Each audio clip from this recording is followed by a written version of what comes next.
Jeopardy. Jeopardy. It's 3 o'clock. We'll call this September 7th meeting of the Gateway Services District CDD to order and have the Pledge of Allegiance. I pledge allegiance to the flag of the United States of America and to the republic for which it stands, one nation, under God, indivisible, with liberty and justice for all. Thank you all for being here today. Call to order. We have Carol, Doug, Bob, and myself here, Tony and Laura, and Flavia's online. Flavia's online. She's online, yep. Another distance caller. Make We'll have a, motion that- thank you. that we accept Full Flavia's due to. participation, finding exceptional circumstances. That's what I'm. I second that. There a second? Yes. All in favor, say aye. Aye. Thank you. God, you're coming in. Where are you outside? It sounds like you're right next door. Approval of the agenda. Do we have any changes, additions, modifications to the agenda, or is it as is? As is. Motion to approve. Thank Second. you. Second, yep. All in favor, say aye. Aye. Public comment. We have one. It is a non-agenda item, Margaret Feinberg in Stony Brook. Good afternoon. Margaret Feinberg representing Stony Brook at Gateway. And I just wanted to come in personally because I'm sure you all saw the email that we had requested an extension of time on the draft of the changes for the frequently asked questions because we're working on our budget. We've had vacations, we've had illnesses, we've lost a board member. He sold his house and moved out. So we've got to find a replacement for him, and he was our treasurer. So that's making the budget time a little interesting. So we are working on it. But More interesting if there's money missing. But we are working on it. But I just wanted to let you know personally that we're working on it and that we just needed a little more time. Does the board vote those in? You vote the new member in the board? Yeah, the board does. We had requested people to put their names in. Yeah, I think I saw that. Yeah, and we've got 4 candidates. So you got a replacement. Well, we've got 4 candidates, so the next board meeting will seat somebody for that replacement. That was it. Thank you very much. Thank you, Any Margaret. questions or? Nope. Okay, thank you. You know, Anybody? Hey, Margaret, really quick. The extension, it's, well, at this point, are there any roadblocks that you can see at this point, or it's just time to continue to? Just time to continue because everyone's trying to Just, sit down with it and get their comment. is there a specific request of time? 1 week, 2 weeks, a month? 2 weeks at least. Okay. And I can update you again in 2 weeks at the meeting. We will either be I'm ready- sorry, you guys, can you just pick up to the microphone? Sorry, I walked away from it. I said at least 2 weeks. It may be a little bit more than that because we'll have to be trying to bring our new board member up to date. And Let's, everybody's trying to give me their comments but there were a lot of changes Why don't we even just make from it the one? first draft. let's just make it 30 days to. Okay. The board doesn't actually meet in 2 weeks. We have. Yeah, we don't meet, so that would have to be the October Yeah. meeting. Oh, okay, That all way it right. gives you the padding that you need, and we can set a definitive date for. That'll help a lot. We would need it like a week before. Right, I understand. Okay. Thank you. Okay. Anybody online with any comments? Or? No one has their hand raised online, no one in the chat, and I don't have anything in the email or fax that you have not already received. Okay. Moving on, local achievements recognitions. You gonna make the introductions Yeah. or? So a couple board meetings ago, the board requested the sheriff's office come and just kind of give us an update of what's going on in Gateway. So with that, I'll turn it over. Mike? Hey, how you guys doing? Lieutenant Mike Truscott from the Lee County Sheriff's Office. That's one of our crime prevention practitioners back there, Victoria Stark. So we come to say hi to you guys and just give you a little heads up. Let me touch base on a couple things that I know that go on in the Gateway area. 1, because I work at the Sheriff's Office, and 2, because I live in Gateway. So the traffic problems in the morning and the afternoon, especially around school time, everybody's aware of. The schools are participating with the extra duty deputies out there helping with traffic. The Central District Command Staff, which Central District is where Gateway falls in, they're adding extra patrols every morning to help alleviate some of the traffic problem. I think it's gotten better and better as school is started. My morning drive through here is just like everybody else's, right? And I see it, and the district is aware of it. They're addressing the problems, and they're doing the best they can do, giving the volume, the flow of traffic, the way the roads are designed, the roundabout at the high school, all these things that are hindering some of the things that we have. Since the county's put the no parking signs out there, we've been monitoring those, giving people some warnings, mostly at the very beginning, early on. And now we're probably going to start trying to enforce them a little bit. The one thing that I did notice early on is the people that were parking in the grass, they see the no parking signs. Now, instead of being somewhere else, they're just waiting in line, and waiting in line means it backs up out to the road and it's causing a problem. So now, instead of parking in the grass out of the way in the median where we didn't want them, now they're just waiting in the roadway. Unfortunately, it's not against the law to wait in traffic, right? They're waiting in traffic. They're not parking, getting out of their car. So the signs helped a lot. They also hindered in some areas. So we're monitoring that as it moves forward. On the day-to-day, Gateway with their extra duty details at night, you guys get a report of all their activity every night, and that's a good thing. The district adds extra patrols at times. We're constantly monitoring crime trends. And with the crime trends, as we monitor them, we reshift and focus on different areas by allocating extra resources to certain areas. Gateway seems to be, I don't like to use the word quiet in law enforcement, but it seems to be a pretty quiet area overall. No community is exempt from crime. It's going to happen. It's how we can do to best prevent it and then try to solve those crimes once they happen. You guys have done an outstanding job by keeping Gateway residents safe by some of the security measures that you guys have implemented. Some of the technology that you put in all the way around the Gateway area, which has helped the sheriff's office immensely too. So I appreciate that. Thank you. I have just I have a couple things. So one, so the school traffic is something we've been dealing with for quite some time. Yes, sir. And with the addition of the high school, it's compounded a little bit. One of the things that I've seen been successful in other school locations is actually prohibiting queuing up until a certain time. So like, again, one of my kids go to a different school. You are not allowed to queue up until 2:45. And what that does is it stops that backing up of traffic, especially like at the high school, because they queue up outside the gate, which is another, yes, sir. Whatever. Yep. So I don't know how much influence the sheriff's department can have, or if we maybe need to coordinate with, the school board or DOT or whoever, if we could institute some type of, queue up time, then people aren't just getting here. Because some people get 30 minutes to an hour before school. Or more. And or I more, get, yeah, or Or more. And I get the reason for that somewhat, but when traffic queues up at the time closer to release, then you've got continuous flow, and so you don't have that backlog. And it's actually less time when you queue in when you're supposed to. Last year, sir, we sat down and we met with the principals of the schools. I think we were here and had some meetings. The charter school actually helped a lot where they re-diverted some of their parking lot and snaked some of the round at the suggestion of the board and at the sheriff's office too, right? Maybe another sit-down meeting with the principal at the high school, changing the queue times, maybe making them a little bit earlier, opening the gates a little bit earlier to get the road cleared. All of those suggestions that we've made to the school in the past, and so is the district command here to do to try to alleviate some of that traffic. That's exactly where I was going, is that, guys, you've got the choice. You create the queue time, not to, like what Doug just said, or you open the gate. Quit playing this game with the gate. You can take and hire the people. And if you can't, then that's your problem. Right. But hire the people to allow the queue on your property, which eliminates a lot of the problem. So right there. it's a twofold. They obviously want to restrict the access to the school for security purposes, right? They don't want to leave the school open too early for cars to be in there that don't need to be in there. Well, that's the one side of it. The security issue is the reason why they don't open early, because if not, they would just keep the gate open all the time and let parents line up as early as they want, right? And I think it's the earlier you open it up, the earlier people start coming, and it just becomes a thing. If we know that we can get there 2 hours early, we'll get there 2 hours early. Cut it now, they'll only be there an hour. both.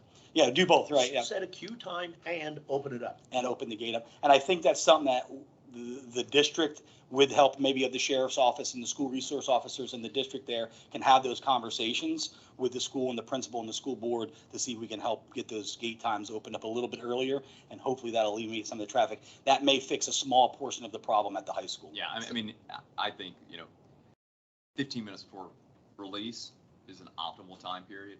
And it's not like we have a very difficult community to navigate. So if you do happen to get here early, just do a lap. You can go right around Gateway, you know. Agreed. So And- I have reached out to Lee County DOT, and he said, have a little patience these first couple weeks of school, let them get their own, you know, internal things figured out. And then if beyond that, specifically the high school down here, which it seems like we have the most issues with, that he would follow up himself at Lee County DOT. He would follow up with the principal over there, and I believe somebody down at the school district, to help resolve this. And it may be these alternatives that you guys are proposing. Well, our community has the ability to go out the back gate. Right. So we can circumvent the issue by avoiding Gateway Boulevard. But communities north of us or across the street from us, they don't have a choice. They Right. have to go What's the crossroad at the first roundabout? Commerce Lake. Commerce Lake. Man, I was almost back to Arborwood today when I came. Oh, And yeah. that's the same thing, the roundabout Same- gets back same up thing here coming too the other on way. Griffin, coming in from 82. Okay, is that the high school? Is that the first high school, not Gateway? That's the charter. yeah, That's the high charter. school. And they've also had some construction going on too, so they've had some That of their makes it- parking lot and areas. And not that shut this down. makes you guys feel any better, school time letouts and drop-offs are a problem across the entire county Oh, yeah. and every town and every city across the country, right? It's just a problem. The influx of people, the more people we get here, the more people that are in our schools, it's just going to become more of a problem. And it's up for, you know, for you guys as the district and the school and the sheriff's office to help where we can, is kind of form that partnership and do what we can do as a community. I know the elementary school has had the option in the past to maybe, from help from you guys, to go through that back gate back there, back behind the soccer fields. There's another road they can, and that helps some alleviate some of the traffic problems that are backing up at the elementary schools, usually in the afternoon too. So it's another option they have. And I don't know if you guys as the board have addressed that with, you know, the school board and DOT back there. The problem I see is that carpooling is non-existent. Oh, yeah. It's non-existent. And you'll see the driver and a kid, driver and two kids, that's it. Well, to compound that issue, It's just horrible. parents aren't taking the bus anymore because of the shortage in drivers and the elongated time to pick up and drop off. Another thing that causes a lot of parent pickup and parent drop off is the school choice thing, right? A lot of kids aren't eligible for school. They choose this school to come. They live outside the busing zone, so they have to drive their kids here. And that happens at a lot of schools all around. They're not going to neighborhood schooling, you know, and so that causes some of Just the makes it worse. extra traffic problems, right? And it's great that kids get to, you know, enjoy the schools that are teaching them well, and it just so happens they're right here in our backyard, which are pretty good. you know. So I just want to, this is part of. I have one comment when you guys are done. Go ahead. I just, the sheriff's office during our last pool event that we had, this is part of locals' achievements and recognitions, but they did contribute some A-frame signs and things like that as part of our event, and you know, brought them to us, dropped them off. So not only are they out here just enforcing, but they're, you know, being active as part of our local events that we have for our residents. I know as the lieutenant of the community response unit, we are active in every single event that Gateway puts on with everything you guys do, and we're always here to help in any way Yeah, that it was we can. great So, at the fourth. yeah. I just have one question, and then Flavia can jump in. So I'm looking at your incident report or your call log. Okay. How do you define disturbance? Is that noise or is that just general? So it's funny you say that, because I was looking at the same thing and I go, people are gonna think we have fights all over the place out here, right? A disturbance is anywhere from your typical disturbance, a husband and wife, boyfriend and girlfriend arguing, husband and wife call the cops on each other, to a little boy screams in the backyard, the neighbor doesn't know what it is, they think there's a fight going on, they call the sheriff's office. The call comes in as a disturbance. That doesn't necessarily mean that's what it is. 2 8-year-old boys fighting in their backyard and the neighbor sees it, doesn't think it's right, doesn't know who it is, that's a disturbance. A disturbance can be anywhere from someone yelling to a legitimate domestic disturbance, and anywhere in that spectrum of calls, yeah. And have we seen just like theft or larceny incidents drop within the last year or so? I can say this is a reporting period for this last quarter, right? Yeah. And if you guys look on there with the burglaries that are just next to nothing, I mean, I wish that every neighborhood would look like I don't this. know if that's cyclical or not, but. Yeah, I mean, it's pretty standard across the board here in the Gateway area. Okay. It's a very, very safe neighborhood, you know, and we tend to do that. Number of thieves. What's that? Snowbird thieves. Snowbird They'll be thieves, back. yeah. You know, and one thing I suggest that you guys can maybe help the sheriff's office with too is spread the word, right? We can prevent a lot of these crimes, especially the thefts. The car burglaries seem to be a high point when we get hit in the community. There are a rash of them. Usually juvenile crimes of opportunity is what we deal with, right? Vehicle burglaries, and we get the message out all the time. The sheriff says it all the time, lock it or lose it, right? And if we can help spread that message through you guys, through the district outlets and the newsletters and things you put out, lock your car doors. If they lock their car doors and their front door, that'll prevent a vast majority of the thefts that we have, especially these crimes of opportunity as it pertains to juvenile offenders and as they come from other areas of the county, right? Gotta go lock my car.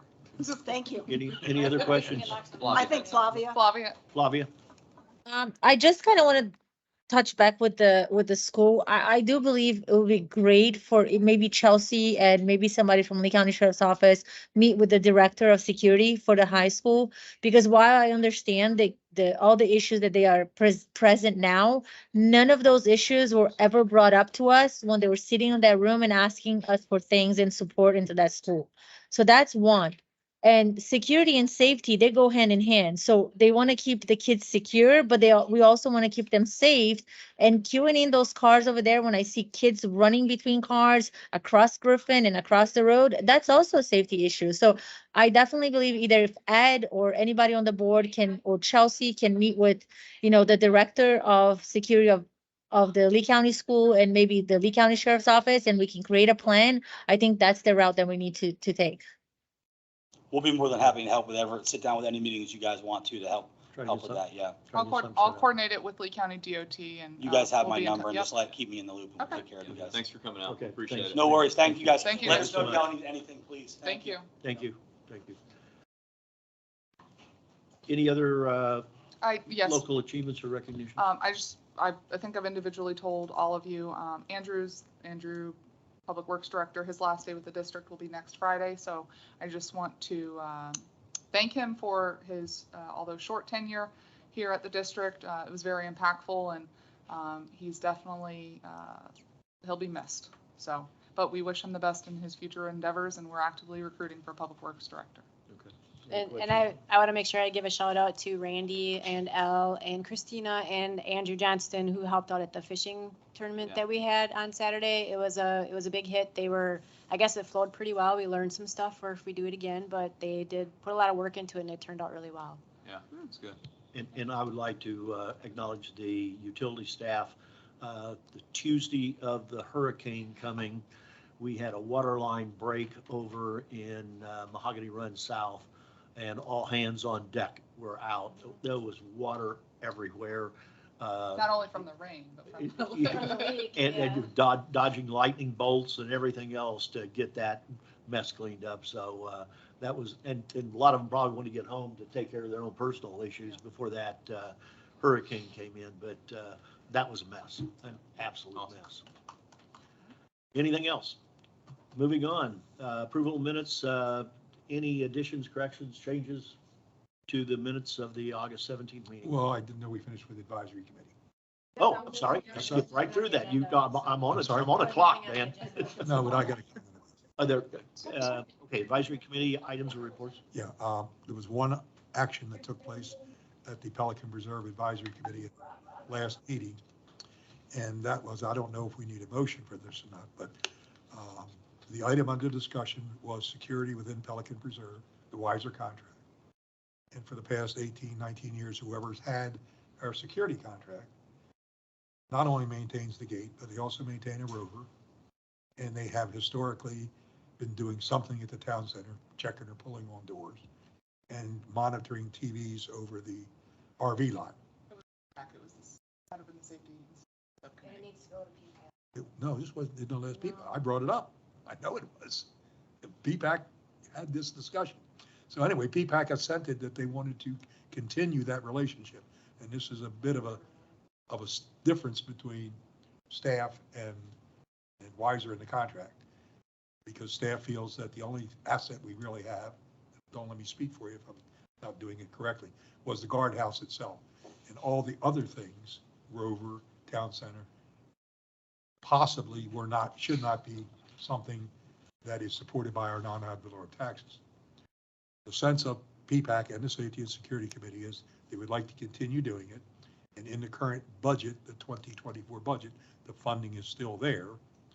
And I was told that I should get a motion from the board or make the board aware of this so that they can chime in.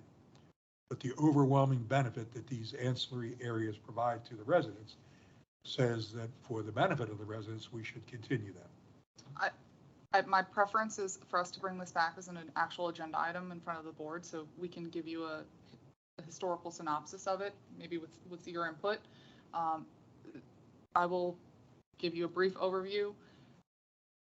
Pelican Preserve historically, Bob is correct, the district has funded the roving patrol, which often roved more than just district assets, and the district would pay for that, as well as the butt in the seat at the guardhouse.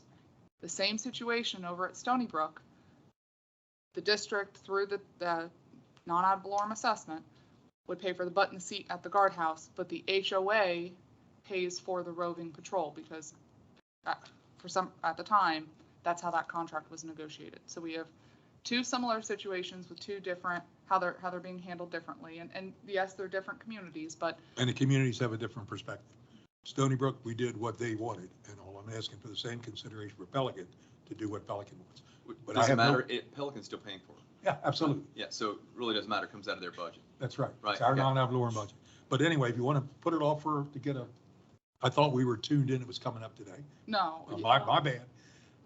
But- I want to make sure that PPAC did discuss it at their last meeting and make sure that okay. we got there. Okay. Okay. Put it So up for if another So we're this good is on until the agenda October for the 3rd. October meeting. October. Yes. Okay. Okay.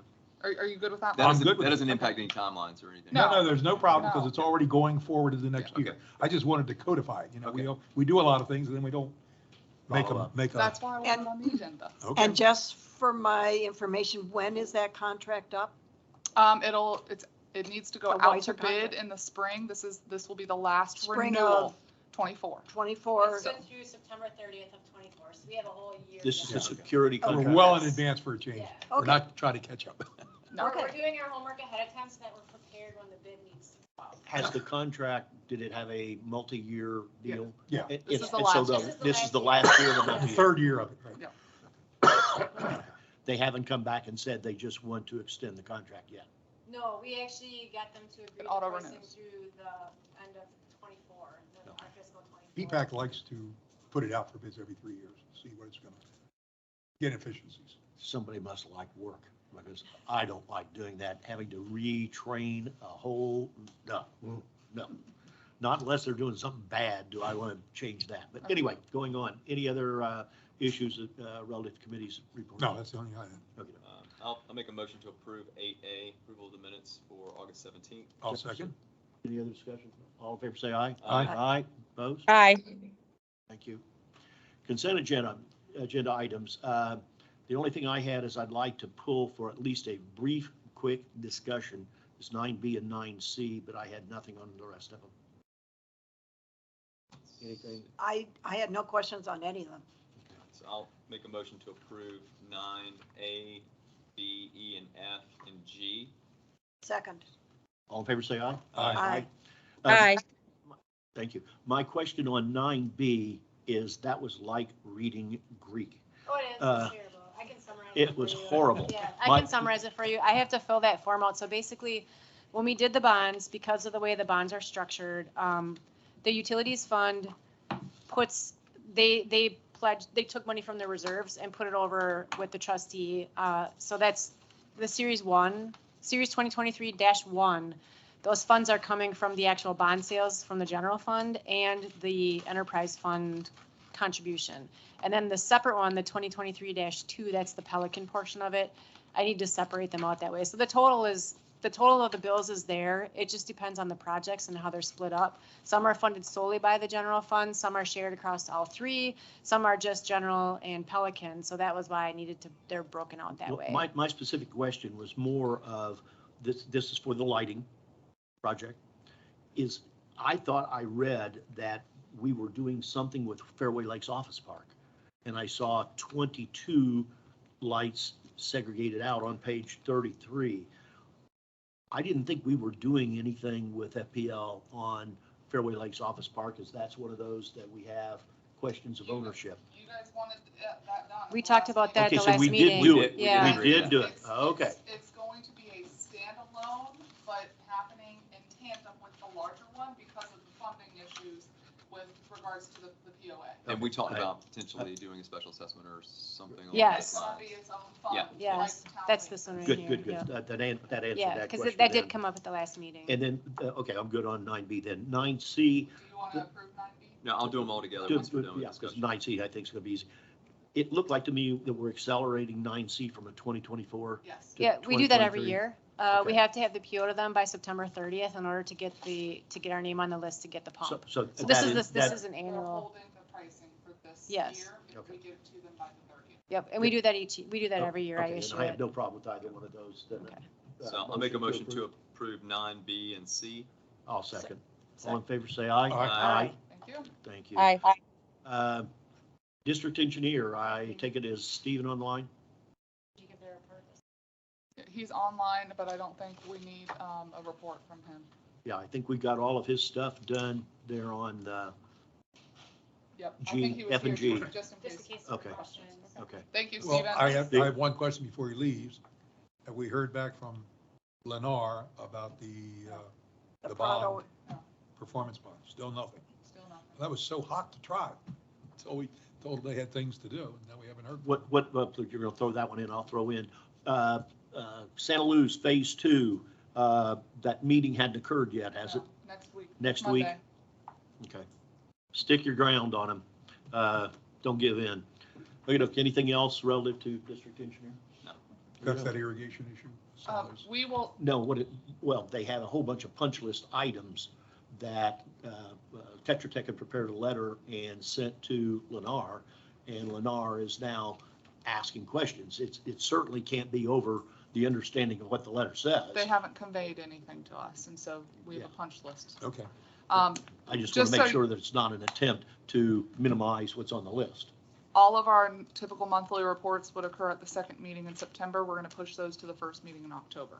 And then you'll have, of course, we'll be back on normal schedule for the second meeting. both meetings next month. Okey-doke, moving on. 11A, Lou, you're on. And thank you for being here today. Yeah, the agenda item. Do we have, Ed Senior's questions? I've relayed all of the questions to Mr. D'Agostino. I think you'd given them out before, but I didn't bring them today. I think we all received, as part of the board book, the July 27th letter from Lou that pretty well spits out everything there is on this subject. But I'll let you make the presentation, and then what we do is we're kind of walking cautiously of how we do this. because of- Understood. we've I been- understand. We've Thank been you. My name- advised of some issues we have. My name's Lou D'Agostino. I'm with the law firm of Sheffy Pasadomo, and I was retained by Gateway to offer an opinion letter as to these various agreements that were signed between GSCDD and Lee County concerning the transfer of the roads and the obligations of GSCDD. I understand a major issue is these roundabouts that they're trying to install. And they are installing. You've already had 2 of them installed, and it's leading to an insurmountable cost, over millions of dollars to the residents of GSCDD. And so from our perspective, we were retained to look at all of these documents. And I don't know if you have specific questions on the opinion letter that we wrote or not. But from our perspective, we got the written documents and we examined those documents in order to provide our opinion. And as we do in any case with these contracts, we need to start with the contracts and we start with our analysis, because under the terms of the legal analysis is, and I've been doing this for, well, it'll be 35 years in November, as we start on the contracts, we know that if we're going to present this in court, if the terms of the contract are clear and unambiguous, we know that a court will interpret the plain meaning of those contracts. And that's very important if we can establish that these contracts are clear and unambiguous, because a court has an affirmative duty to look at the language and make a determination as a matter of law what the contract means. And so my analysis, as I've done this in the past in cases, we always try to focus on the beginning. And we ask our client, what's your goal and objective? How are we going to get there in a cost-effective manner?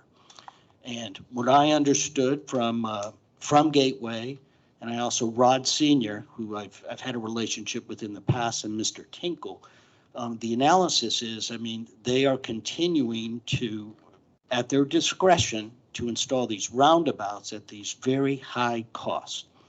So my analysis, if we go through our legal analysis, the first step in the process legally is what do the documents provide?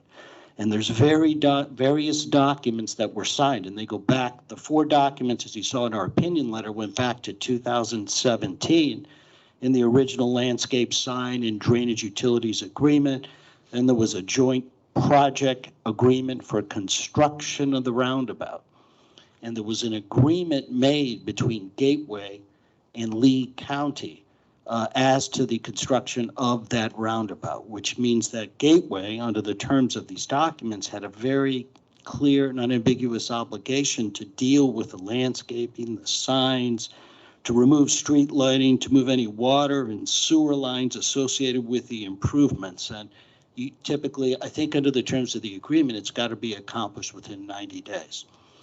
So my first point in the analysis, when I looked at this and looked at these documents, what is meant by road improvements? Does it include roundabouts? And those words, when I looked at the agreement, did not include roundabouts. So, you know, my inquiry under this, it's possible that a court could look at these documents and determine that the language is clear and unambiguous. It deals with improvements, it deals with sidewalks, it deals with certain issues, but it doesn't deal specifically with roundabouts.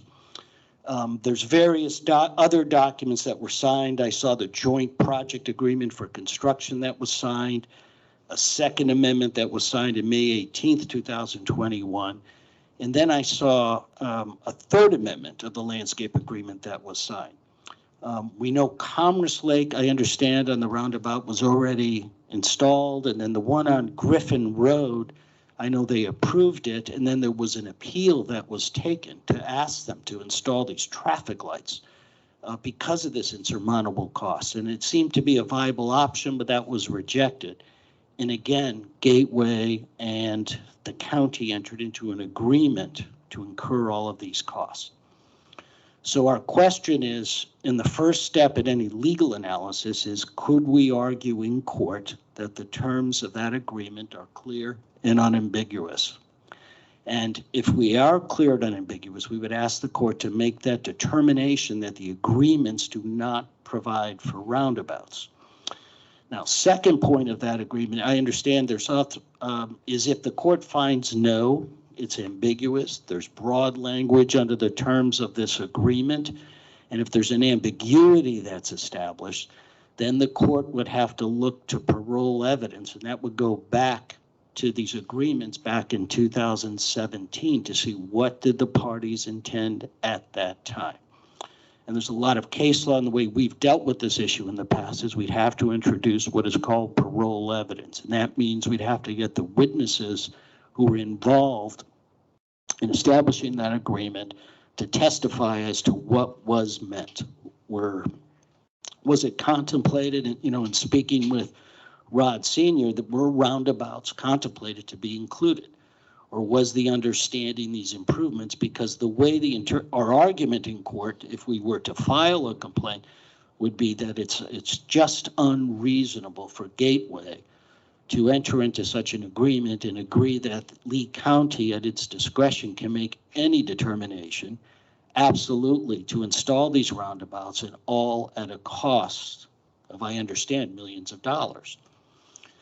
Now, we have various issues that were presented to me, and I was asked to come up here to answer any questions that you have.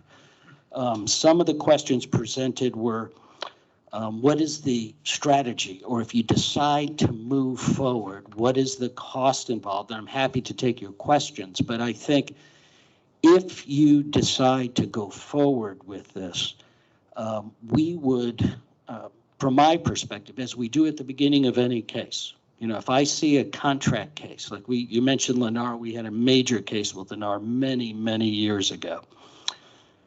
And we start with the contract. And the goal and objective and the strategy is formed always at the beginning. So from my perspective, if you were to retain us and wanted to move forward, we would prepare a declaratory judgment action and argue under one count that the language is clear and unambiguous, unless there's something else out there we haven't seen, but it's clear and unambiguous that these agreements do not apply to roundabouts, is what we would argue.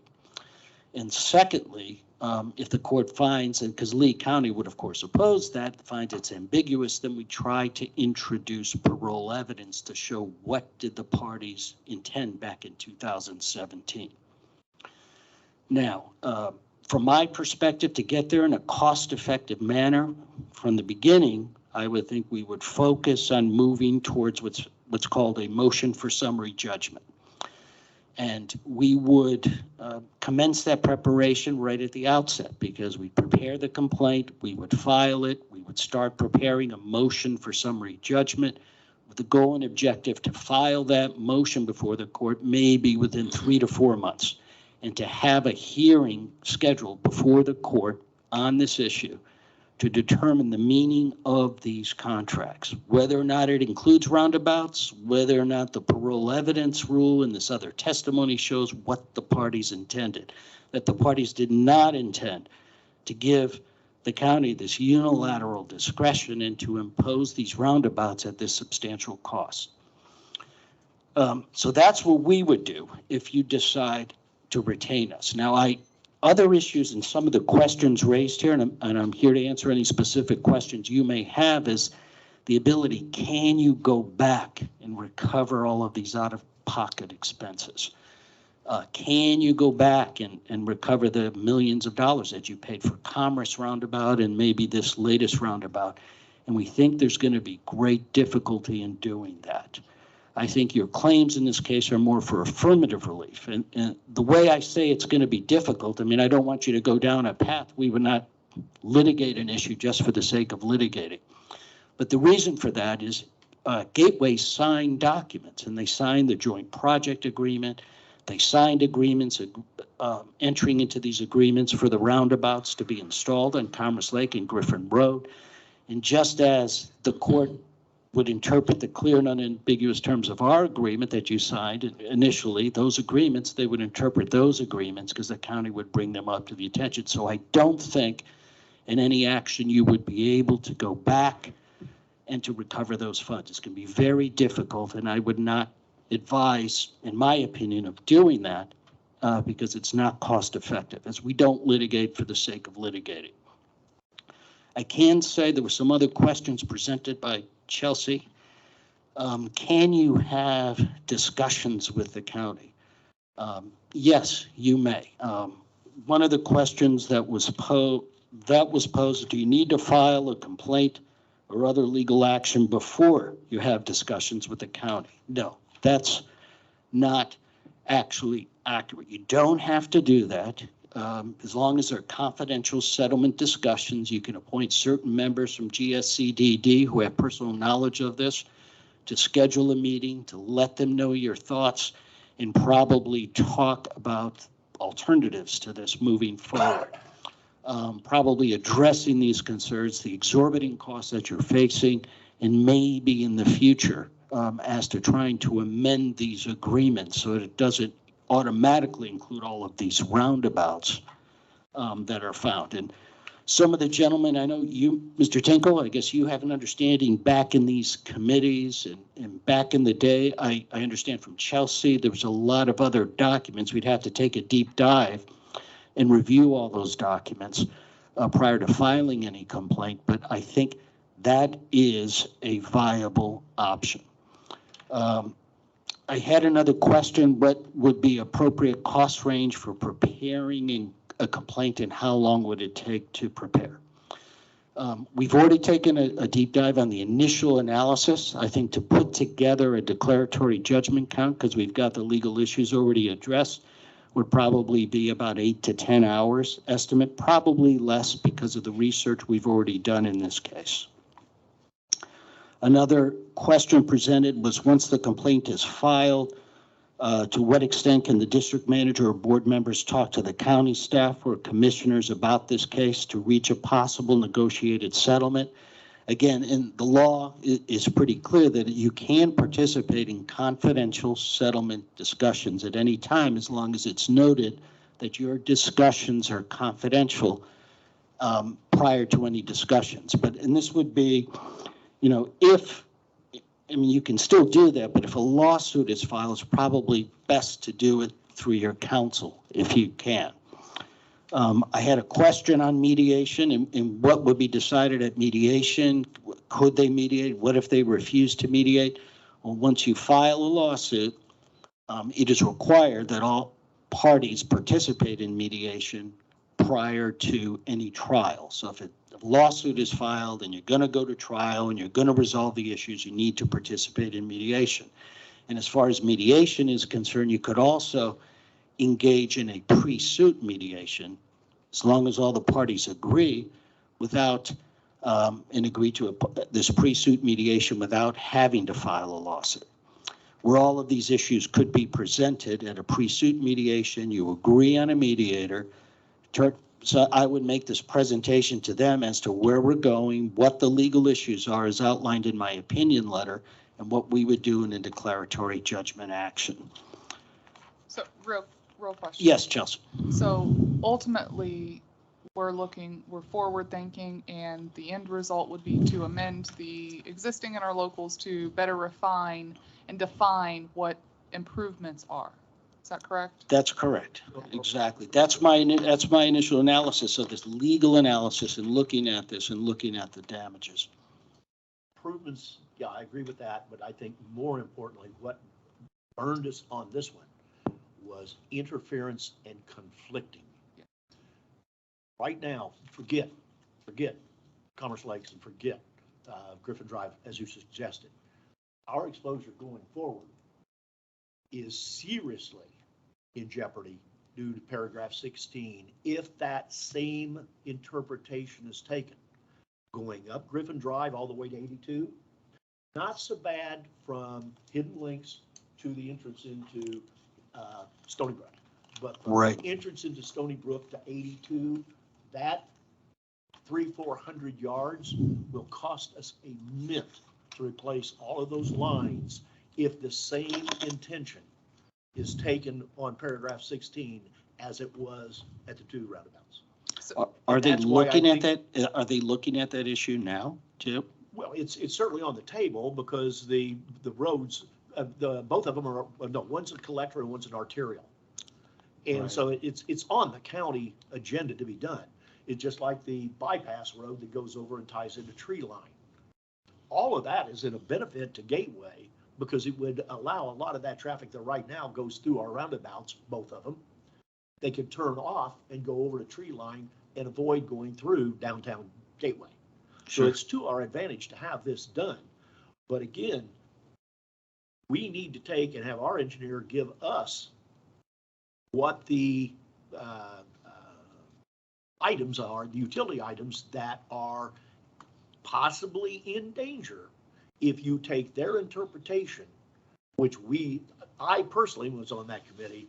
I had absolutely no idea that they were going to take the far deal that if it's a conflict, it's a conflict by their definition.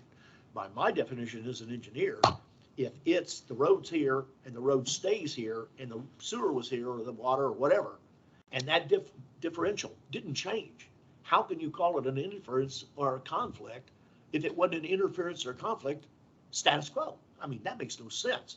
If you lowered the road down, okay, change the elevation such that the separation distance between that road surface now and that pipe, that conduit, comes down, in which now there could be danger, then that's a deal that probably I would want to know about to be able to take, because it is a conflict or an interference. But just a judgmental call that on these two roundabouts, neither one of them changed grade. Neither one of them. So they unilaterally made that So they decision. unilaterally made that decision. Okay. Pete Dora, in the January 13th letter, I think it was 13th January, had a warning to them that this issue came down to there's just no arbitrary decision about the determination of conflict or interference. So that was knowledgeable at that time. It was like everything else we did. We had them come in here, oh God, what was it, 6, 7 years ago? And they brought the whole staff, and it was pretty much of in your face. You take the roundabout, I mean, it was that bad. You take the roundabout or you get nothing. It's that simple. You're not getting traffic signals, period. Pete Dora, please explain, is he a member? Pete was on the board at that time and Okay. was on the committee.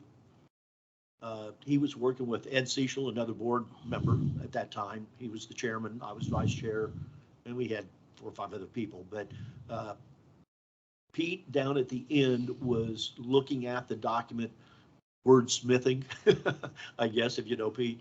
But he was 100% on point on that issue, that he wanted to make sure there was no misunderstanding as to the context of interference or conflict, because those two, you could say that about anything.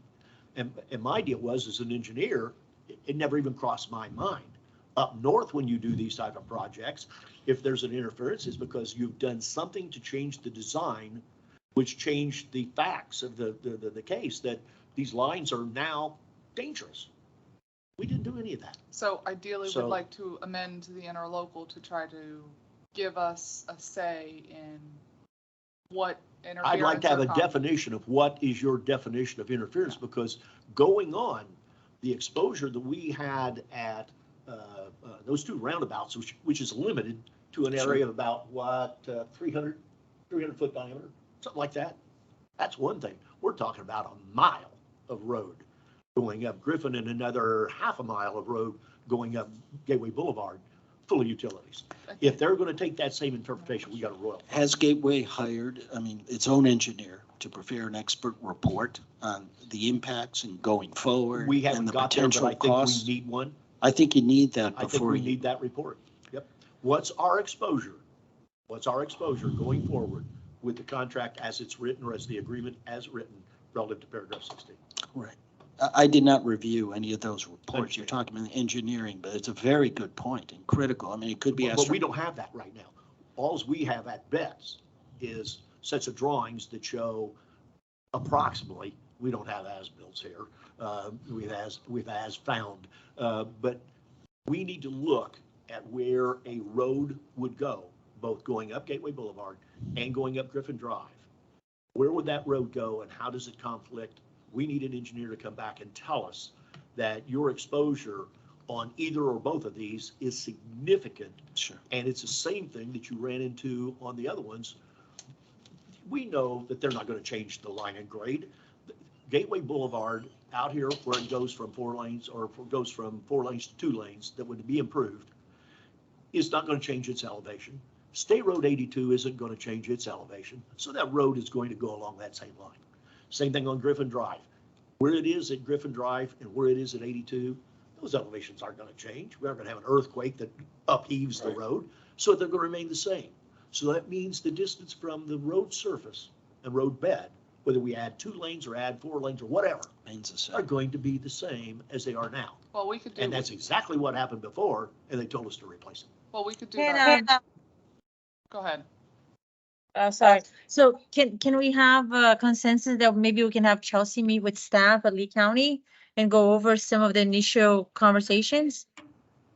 I think that is probably where we would go, but like I said, I think the first thing is, let's have our engineer tell us what, based upon, because our engineer was the engineer that was on, representing us on both the roundabouts, so they know what the issue is.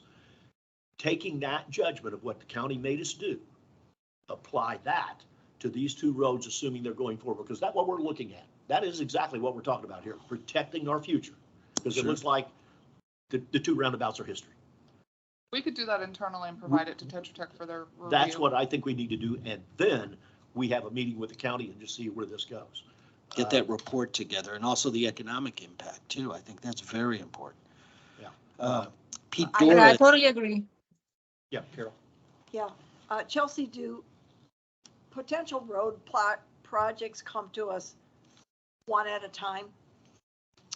In other words, does the county say, we're potentially looking at this, and ask for comment? I wasn't here during the last two, but I mean, we have insight to their CIP for their 5 and 10-year plan, and I've had multiple conversations with DOT, utilities, and asking what they had coming down the pipeline. But we have insight to that, and I have a good relationship with all departments really over there at the county that I feel that they would give us the courtesy notice. So if the county decides that they're going to move ahead with a project at Gateway Boulevard and 82, okay?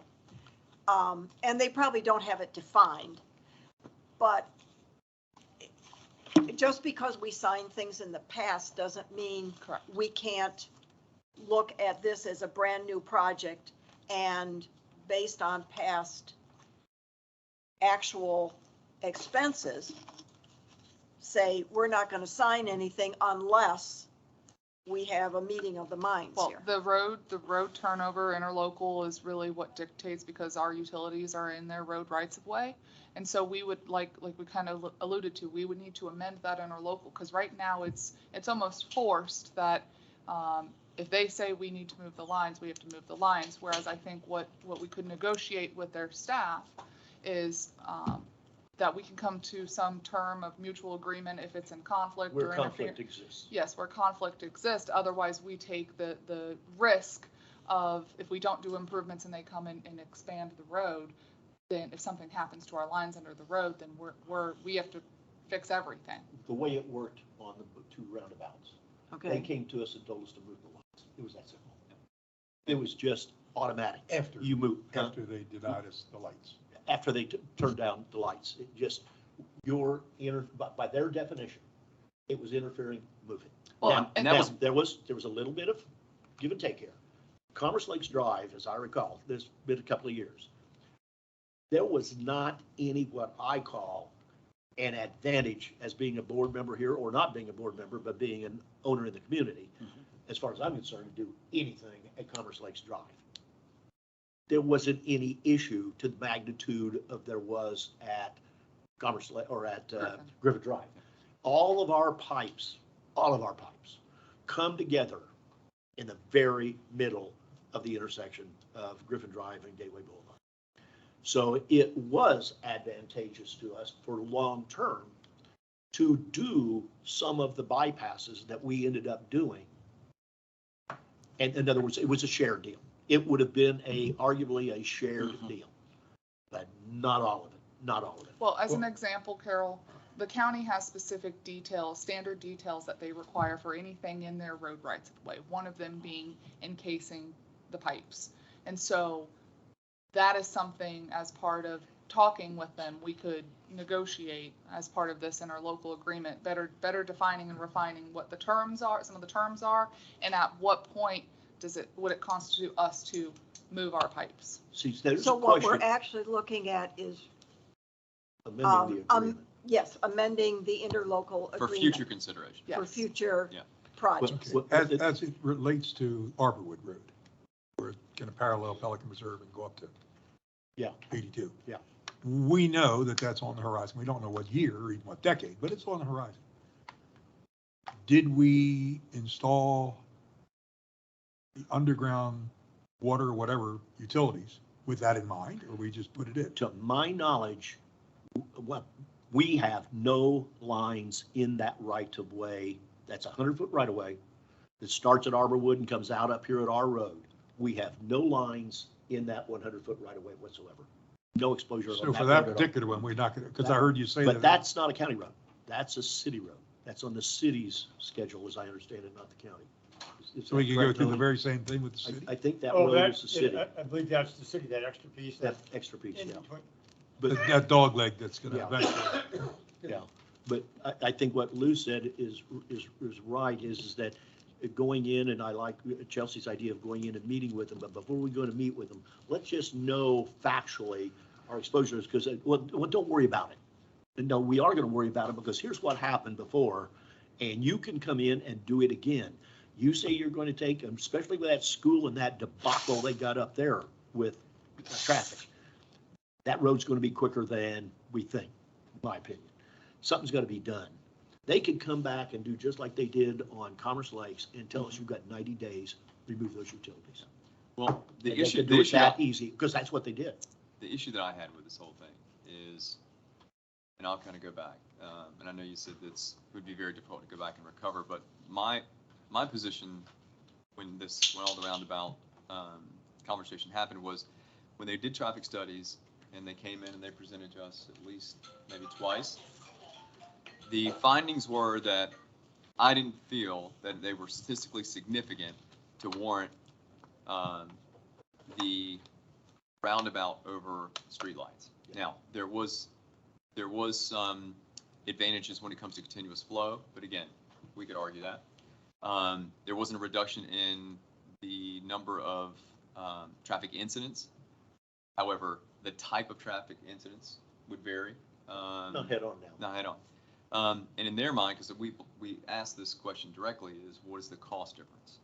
Their response was, over time, there's no significant difference in cost to them from a project perspective. Yeah. From our perspective, you're talking about Story.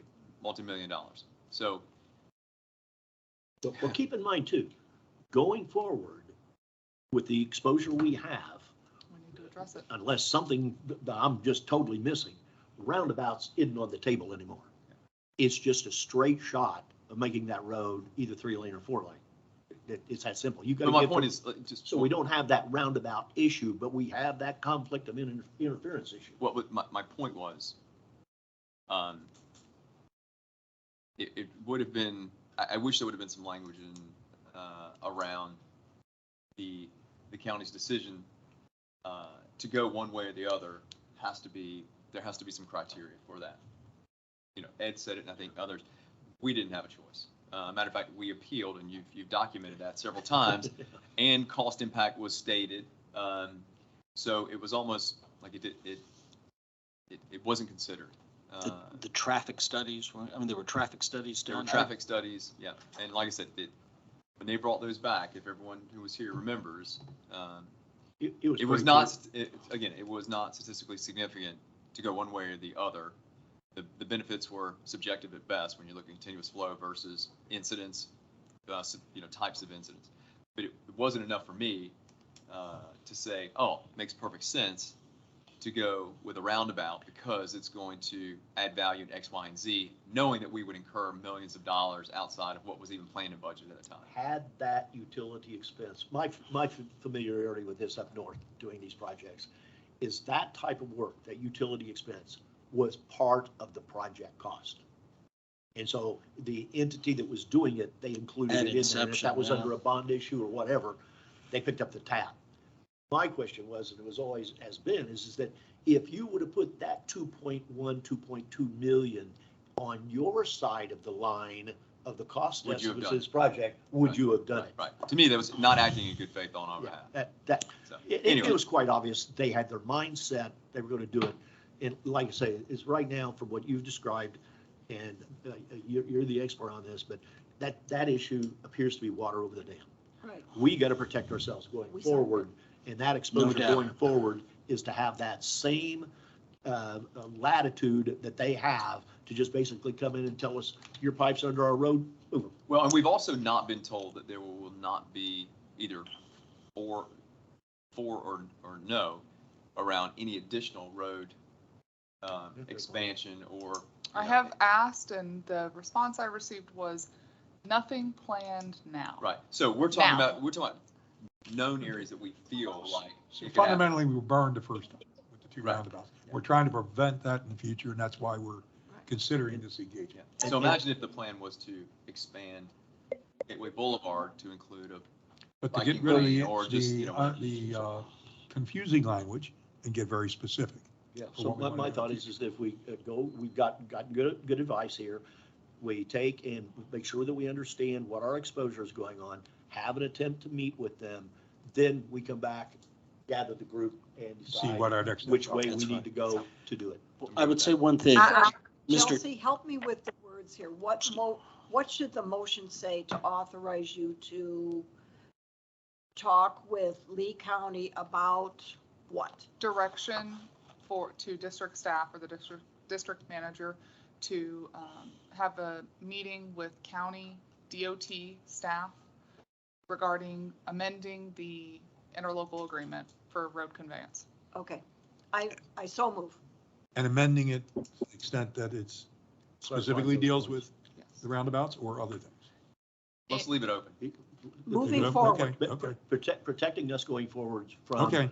just a radical From decision. the to tell Cavaliers, us to- just, you yeah, got to do it. yeah. Okay. And there's a motion on the, Tony? Well, I'll second suggest- for discussion. Yeah, I just suggest you open it to the public for any comments because it wasn't listed as an action item, that's all. But one issue I wanted to say, and an issue that you mentioned was the engineering and the differential and their unilateral decision of what to do. And I think I was not aware of that. And I think you need to deal from a position of strength and prior to going to these meetings and having your engineering report in place.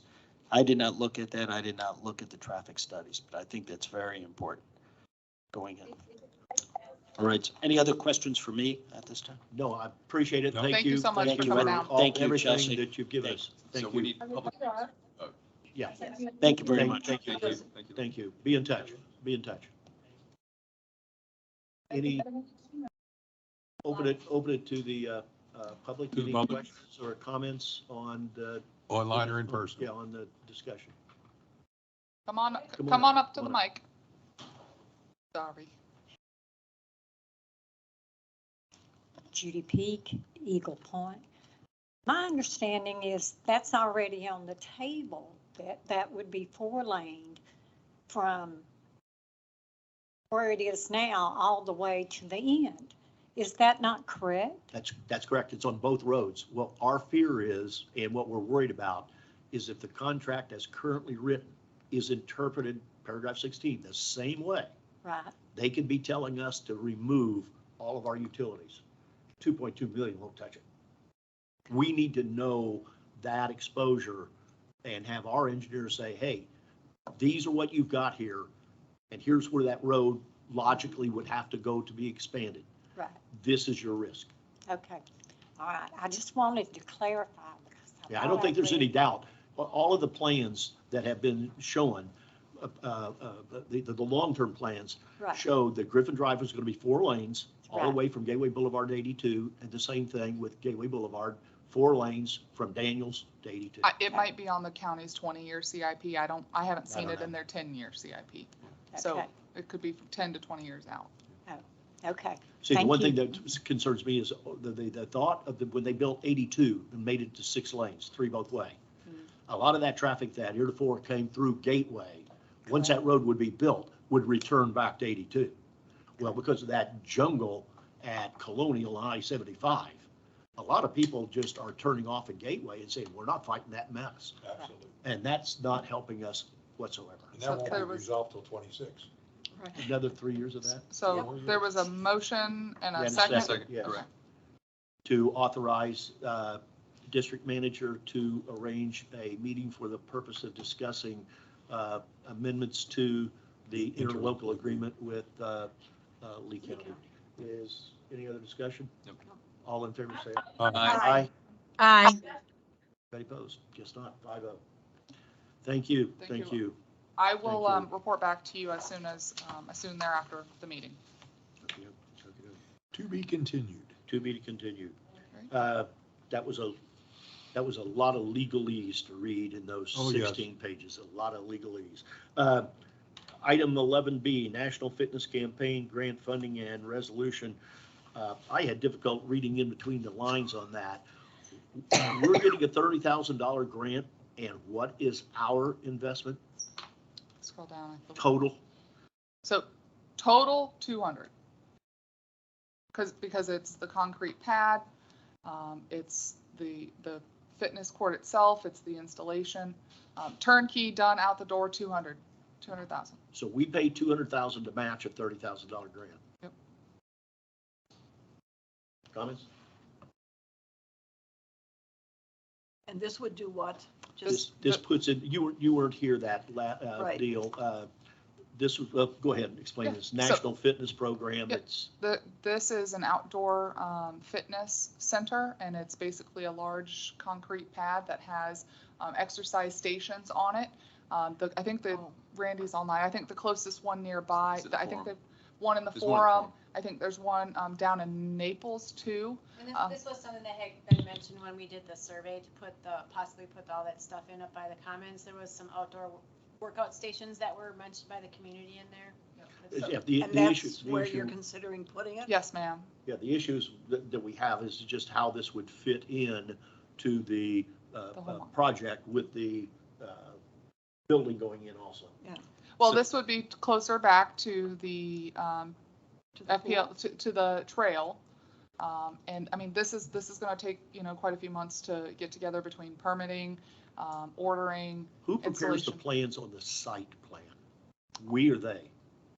Who Uh, does the site plan? Because you gotta have parking, you gotta have ingress, egress, all of that to blend where we're doing construction. the parking. How do these two pair together? The parking will be accounted for with the admin building.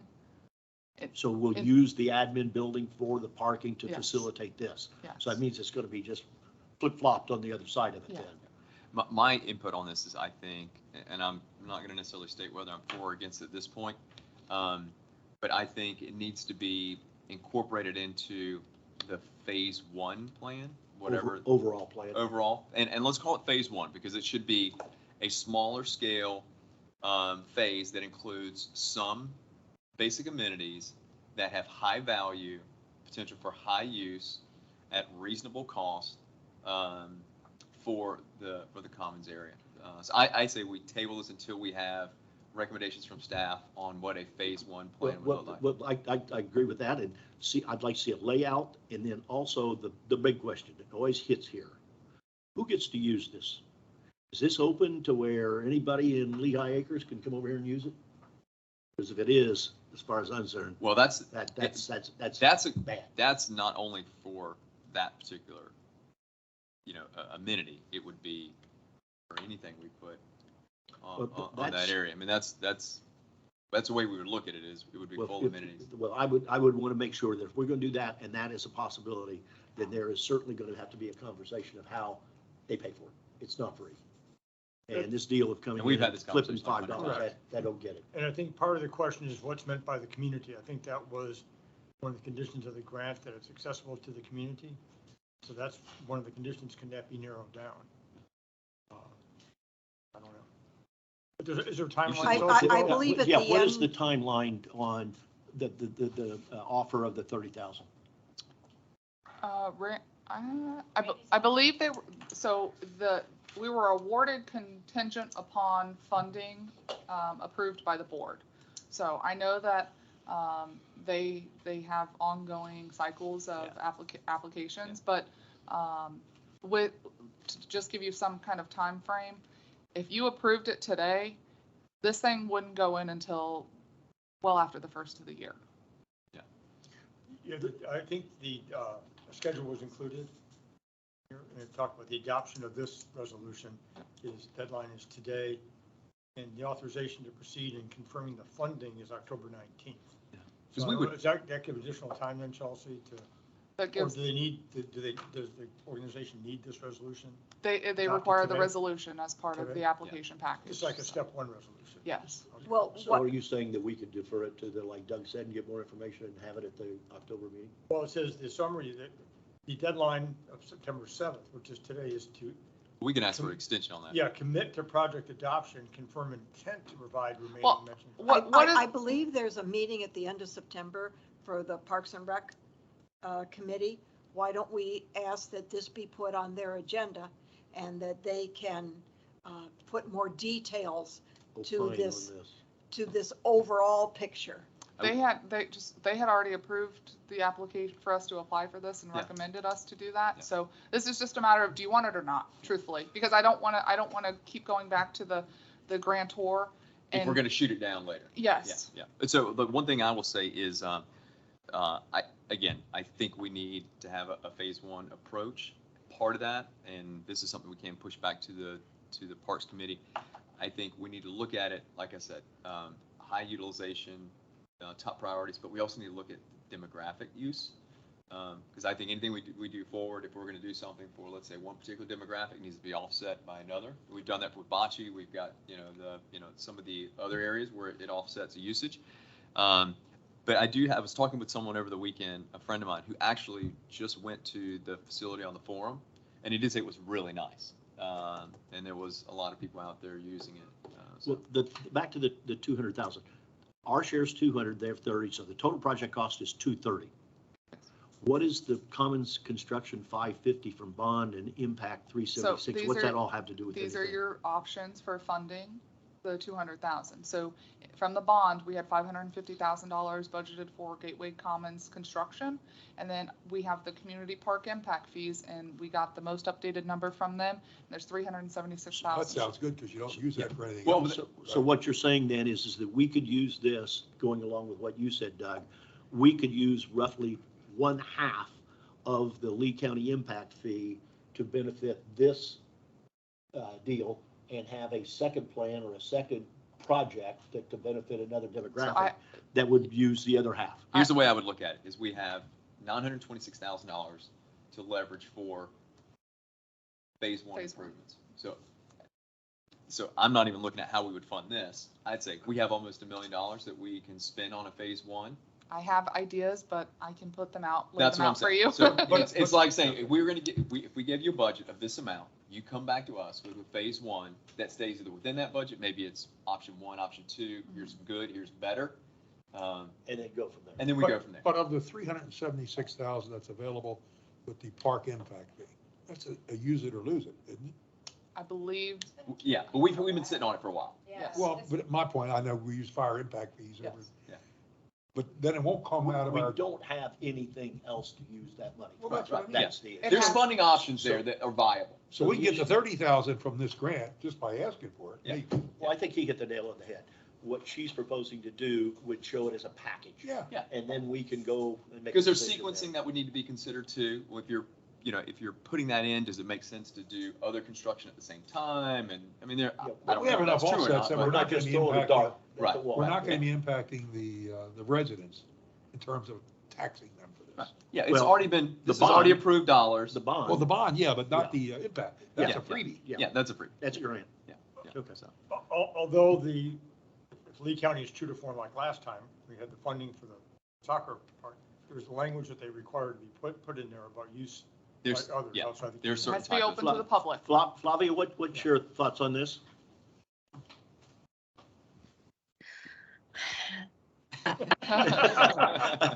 Really? 3,000. I would love to say that I'm having internet connection issues, but I don't. So, I'm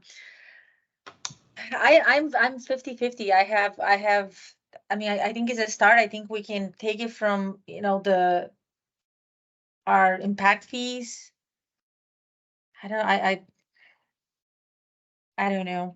I'm Are still you in thinking. agreement that we go, are you okay with the fact that we're going to push it back to staff, have them come back with a phase one plan, incorporate this in there? You just want me to touch on it real quick? Yeah, if you want to give us some ideas. Just first concept based on the funding and the funding sources in the budget that we had. Playground, because that was put in the budget for next fiscal year, put that up there next to the pool. This, which would cover your middle-aged, or, I mean, it could go all ages, truthfully, because it's work on equipment, and then some pickleball courts. And then you've got all of your demographics covered in 3 amenities. Seeing that on a plan layout, that I think that's a really that's a reasonable good start. yeah, I think so too.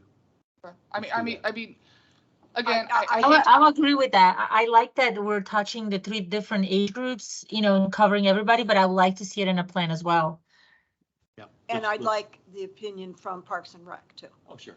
Well, this is some of their recommendations they've already pushed you- forward. You can put together some type of attentive preliminary layout Yeah. to get to them by their meeting, Right. such that at our next meeting, we can make a pretty good shot on how we want to do I it. just, Well, like their I meeting said, is the end, it's Yeah. the last week of September. Yeah. So I'm sure pull you back could in have it October. ready for October. I don't want to keep dragging our feet if we're No, going to that's end up fine. saying no. Why to don't we the- just go at it? We know what we want to do. Yeah. I mean, we're going to do the same thing in October, once we see the plan. Let's do it now to give it the latitude, Well, that we're not dragging our feet. well, I think that as Tony's always saying is, the public, I want to make sure, because this is going to be controversial. going to be controversial on that part. We've heard that before. We need to have a plan that we're behind if we're going to put something out. And waiting 30 days to me isn't going to hurt it. Well, let me just say one thing. I think we have been discussing amenities that the community could use and the benefit of that for 20 years. I think where we get into the weeds is when, and I'm not saying I don't want to hear public opinion, but I think we have heard, quite a bit of it, maybe from different areas.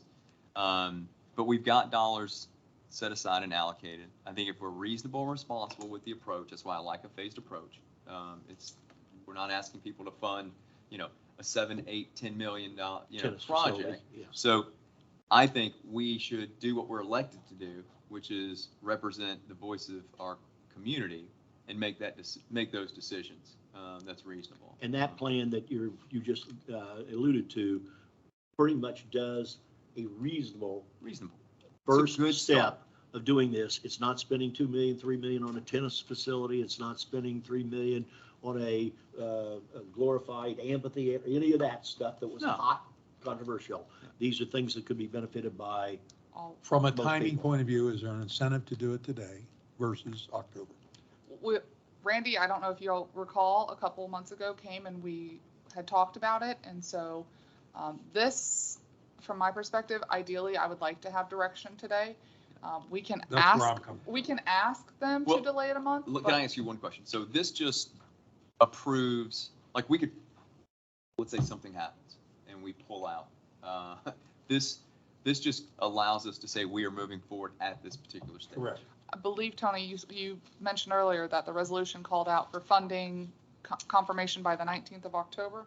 There, if you're looking at that You pulled the resolution. paragraph number 2 in the attachments, I believe, or no, number 1, the notice of award and grant requirements. Oh, no, I'm notice of sorry. award. If you go to No. notice of award, That one. and you scroll down to the next page.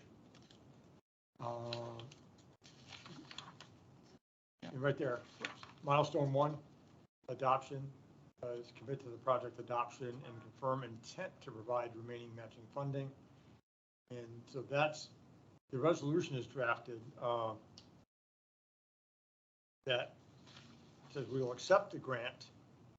Is your mic on, Flavia? Yeah. Can't hear you. Yeah, it says we accept the grant and intends to provide a local match of $125,000 as we intend to.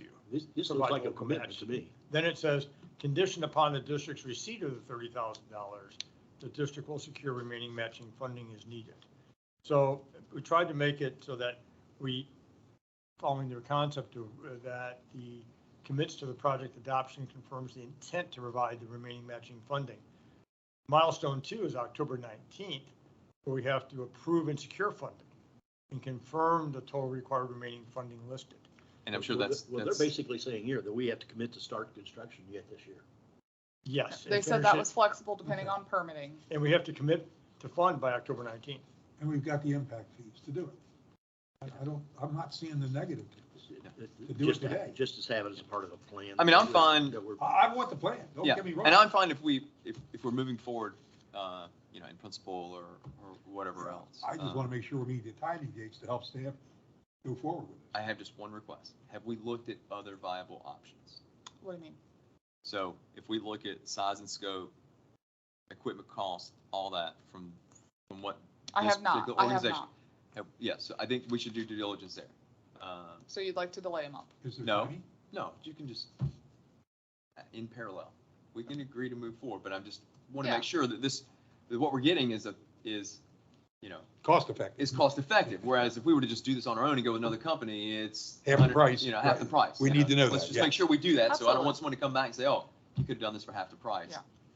Well, your unfortunate thing is I think you're committing when you sign this stuff. You're committing to move forward. We're committed to But move. you're not approving and securing the funding, but you are saying you'll accept the grant and provide a local match Yeah, of backing out. 125. Regardless of what you find out, you're backing out. It's not going to be simple as I read this. You're correct. I mean, and this is actually softer than the template they had for the resolution. Yeah. Okay, well, You guys can, And I guess the question is, how firm are they on September 7th date versus? Well, it's tomorrow. You're not gonna have time to find out. So let's It's just move today. forward. Or today. Today's the 7th. Yeah, Oh, I that's thought today was the sixth. Okay. today. If you'd like us to ask for a delay, we can ask for a delay. I would prefer that. I would prefer to move that, forward. because I think a lot of times these things, how you package it and how you present it to So, your taxpayers is just as important as if you do it. Well, that's for the taxpayers, and I agree with that, but right now, this is for the regulatory agency, the people that are making the grant. what is your position? To move today or hold? Hold Okay. for one, They're not going to pull this out from under us if we ask yeah, I don't think they will either. for 2 weeks, 2 week And comeback. and moving this thing to construction A by month. the end of this year ain't gonna happen. It'd be a month delay. We don't have a board meeting in Yeah, and just, Yeah, what I it would would say be is, to the- look, we're trying to coordinate this along with some other items. I think that, Can you Okay, just give us a I think they're 30-day gonna extension? And if we lose it, we lose it. Yeah, That's we what ain't we gonna were lose. saying. We ain't Well, yeah, 30,000 is what's on the table. Yeah. Yeah. I would agree with that. Do you want to make a motion to that? We just ask I'll them move that we to table move this it till to the October first meeting in in October.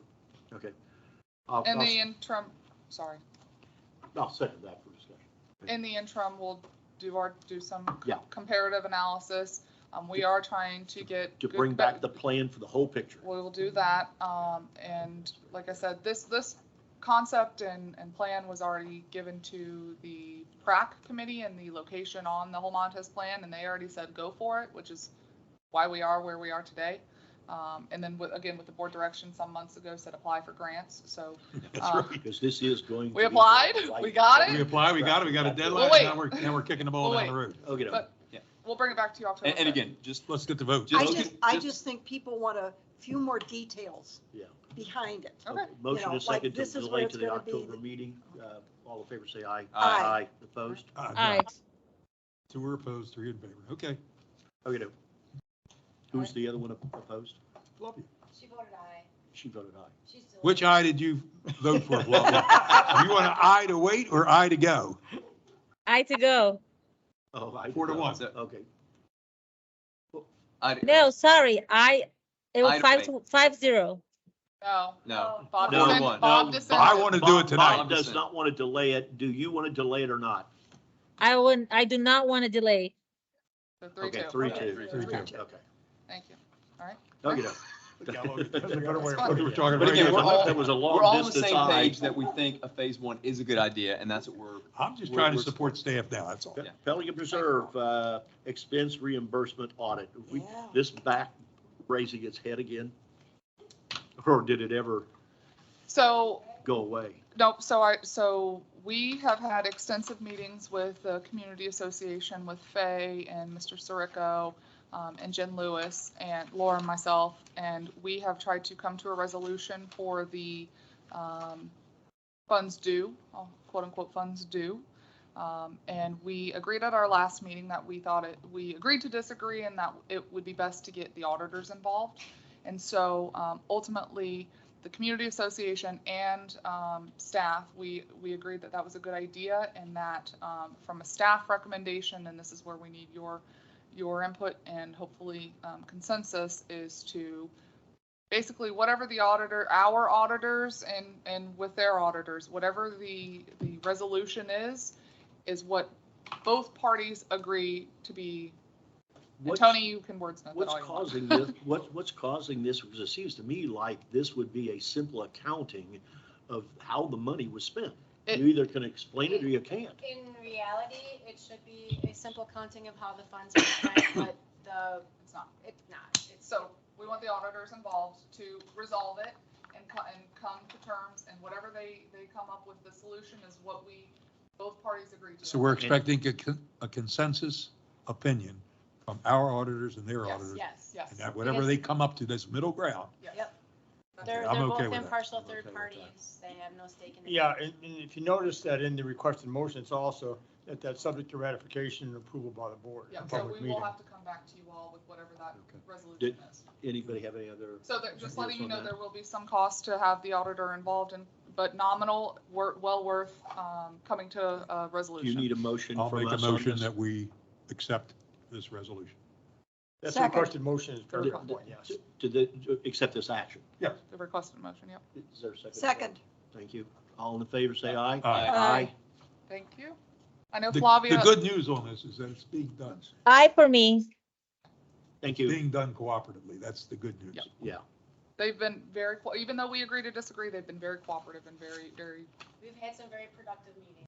difficult conversations, but very, very good So conversations. that's a good step forward. Yep. All right, Yeah. next. Long-term financing of the enterprise fund. So we alluded to this a couple meetings ago where you approved a resolution to where we could capture the funds expended that were pulled 89. from reserves for the Griffin Roundabout. So we'd actually like to pursue long-term financing utilizing those bonds from 1989. It will cost us not to exceed $100,000, but that will cover hopefully 20-year term is what we've been talking to cover the enterprise fund capital projects. And no need to do any bond validation. That's correct. Bond councils previously of the done. opinion we can use the 89 bond validation, and there's plenty of money that's available. Well, that was my question. What's next? What's available? Well, I think the total bond issue was, what, 89 million at the time? I think it was 99 million. 99 million is like 70, So this is the very deal that we talked about doing a couple of years ago that they did in 89 to estimate a number Yes. as large as 89 million or 99 million. the bond issues back then were utilized to, install the initial infrastructure, the water and sewer and some Yeah, other lines, and probably the wastewater, the original wastewater plant. There was no risk. There was no risk unless you got a wildcat board that would go do something silly, but it gives you all this exposure and it's now turning around to be very advantageous. to us. That's correct, and the revenue stream, the pledged revenues are utility rates, fees, and charges. So it's not an assessment issue, so it saves the whole issue, but So one of number the of main issues. reasons with this is we've received approval for 2 SRF projects. So very low interest rate. And so we got the agreement and Tony realized it was a 20-year term. And we said, we can't sign this until this So happens. this is an action. So what we've done is we're working on signing a 5-year agreement to convert to a 20-year. Roll it over. Yes. Yep. Is there a motion? I'll make a So motion. moved. second. In a second. Thank you, thank you. Any other discussion? Okay, all in favor, say aye. Aye. Aye. Thank you. Thank you. There is a good deal that we need to show and demonstrate of the action that was taken, 30-some years ago was very, very forward-thinking. Yep. When they did that, and it's now going to come back and pay some rewards. Yeah. Okay, no. Tony? Oh, no, I'm sorry, I'm out of line here. District manager. Okay. I'm going fast. I'll get Chelsea, Chelsea's report. District manager items. I have nothing to report. I know Flavia said she has to drop off, just letting you all know. So Thank you, Flavia. Hope you're getting feeling better. I will, and I'll be there next week for sure. safe travels. Yes, Thank you. I have nothing to report. Thank you. Tony? Just briefly, as you all know, we canceled today's closed door session because the mediation for yesterday was canceled because counsel for one of the parties was unable to attend. It's been rescheduled for October 2nd, on Monday, October 2nd.